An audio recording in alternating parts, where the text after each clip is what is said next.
Praise God. കഴിഞ്ഞ ദിവസം നമ്മുടെ ഒരു സുഹൃത്ത് പറഞ്ഞു, പുള്ളിയുടെ പേരിൻ്റെ അർത്ഥം പുള്ളിക്ക് പിടികിട്ടിയെന്ന്. അപ്പോൾ എവിടെയോ പോയി തപ്പിയപ്പോൾ ആളുടെ പേരിൻ്റെ മീനിങ്, അതിന് അർത്ഥം പറഞ്ഞിരിക്കുന്നത് ചന്ദ്രൻ എന്നാണ്. ഞാൻ പറഞ്ഞു വളരെ നല്ലത്. കാര്യം ചന്ദ്രൻ എന്ന് പറഞ്ഞാലും രാത്രി നമുക്ക് ഇച്ചിരി വെട്ടമൊക്കെ കിട്ടുമല്ലോ. ചന്ദ്രൻ വെട്ടമൊന്നും ഉണ്ടാക്കുന്നില്ലെങ്കിലും സൂര്യൻ്റെ വെട്ടം അതിലടിക്കുന്നത്, അതിൻ്റെ ഒരു റിഫ്ലക്ഷൻ നമുക്ക് വെട്ടമായിട്ട് കിട്ടാറുണ്ട്. ദൈവവചനത്തിൽ 34 സങ്കീർത്തനത്തിൽ പറയുന്നുണ്ട്, അവങ്കിലേക്ക് നോക്കിയവർ പ്രകാശിതരായി, അവരുടെ മുഖം ലജ്ജിക്കപ്പെട്ടതുമില്ല. സ്തോത്രം.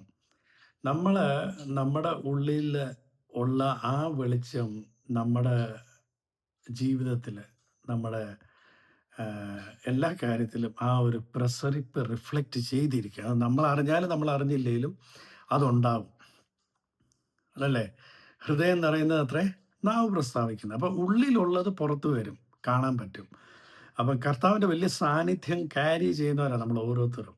അതുകൊണ്ട് ആ വെളിച്ചം നമ്മുടെ മുഖത്ത് വരും. ഒരിക്കലും ഒരിക്കലും ഒരിക്കലും ഒരു കാരണവശാലും ലജ്ജിക്കപ്പെടുവാൻ കർത്താവ് സമ്മതിക്കത്തില്ല. സാഹചര്യം എന്തുമായിക്കോട്ടെ, നിങ്ങളുടെ ലൈഫിൽ എങ്ങനെ സംഭവിച്ചാലും, നിങ്ങൾ മുഖാന്തരമോ നിങ്ങൾ വഞ്ചിക്കപ്പെട്ടാലോ അല്ലെങ്കിൽ നിങ്ങളുടെ കയ്യിൽ നിന്ന് പറ്റിയ ഒരു അബദ്ധമായാലും ലജ്ജിക്കപ്പെടാൻ കർത്താവ് സമ്മതിക്കത്തില്ല.